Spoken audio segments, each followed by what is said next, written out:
What does motivation have to do with time and values? I'm Damon the Midlife Man. Stay tuned.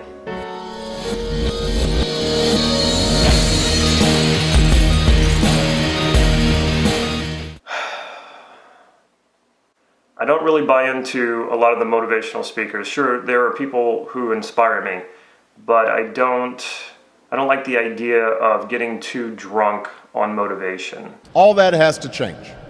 Because motivation isn't really a thing.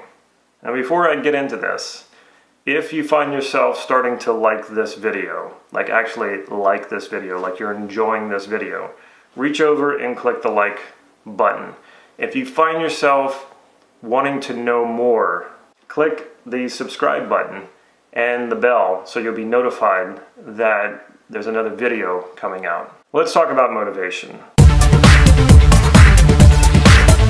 This is more like an exploration of what I've found. Most people aren't very clear about what their values are. And when you get very clear about what your values are, you realize there is almost no such thing as motivation. When you're hungry and there's a plate of food in front of you, you don't start to think, oh, am I motivated enough to do this? Of course you are. So why do we lose motivation sometimes? Why do we lack motivation? Well, we lack motivation because we don't know if a certain activity will fulfill one of our values. That's one reason. Another reason might be that what we want is only what we think we want.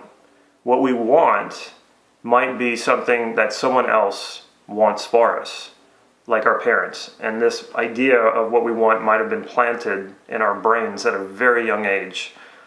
And this could be also from society. What society in generally values may have influenced you to also value that, when really it's not really what's in your heart. When you start moving into midlife, one of the sort of midlife crisis, one thing that might cause a midlife crisis, is you realize you've been working your entire life to fulfill values that were not your own, that were your parents' values, like becoming a lawyer or a doctor, or even getting married and having kids. Whatever society's values are, or your country's values, you can be influenced to want something that you don't actually want by some sort of authority figure. And it's around the age of between 35 and 40 where we start to recognize this, and it starts to feel like there's this gap between who we are and the things that we've created in life. This can be shattering in a way, because you are, in a sense, shattering your identity. You're shattering your ego, and you're moving into unknown territory. And this can be very scary for a lot of people. It doesn't have to be, though. This is a unique opportunity to finally get to know who you really are, to finally connect with who you are, discover what your values are, and then go after what it is you really want. And that it's not so much about creating or getting what you want. It's that exploration that is so rich and so fulfilling. So how do you get in touch with your values? You can start with anything. You can start with something very simple that you want.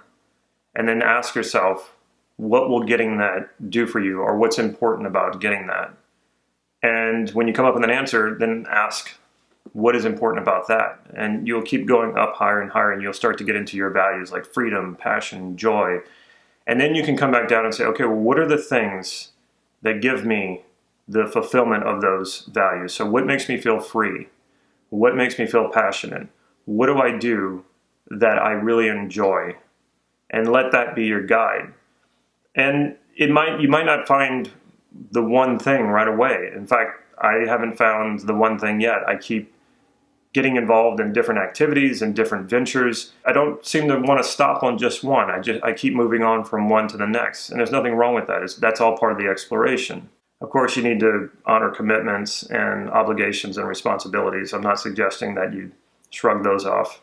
Another thing about motivation, or what motivation is urgency. And what creates urgency is a time constraint. This is why people freak out in midlife so much, because usually for the first half of our lives, we've been living not acknowledging that time constraint, not acknowledging our mortality. And this is scary for a lot of people. When I first started my insurance agency and I started selling life insurance, I realized real quickly that people would not buy life insurance because in doing so, they had to admit their own mortality. And some people just couldn't handle it. And try to talk about death with anyone under the age of 40. And it's really hard to have a serious conversation because it's not real to them. They don't have a sense of them not being here at some point. When you hit midlife, you start to realize, wow, the last 20 years went by really fast. The next 20 years are probably going to go by just as fast, if not faster. I will be able to do things in the next 20 years that I will likely not be able to do the following 20 years. That brings reality in.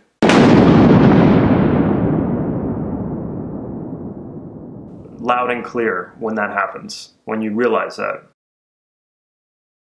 And unfortunately, it takes us to usually the midlife to start understanding this or start realizing this, but it doesn't have to.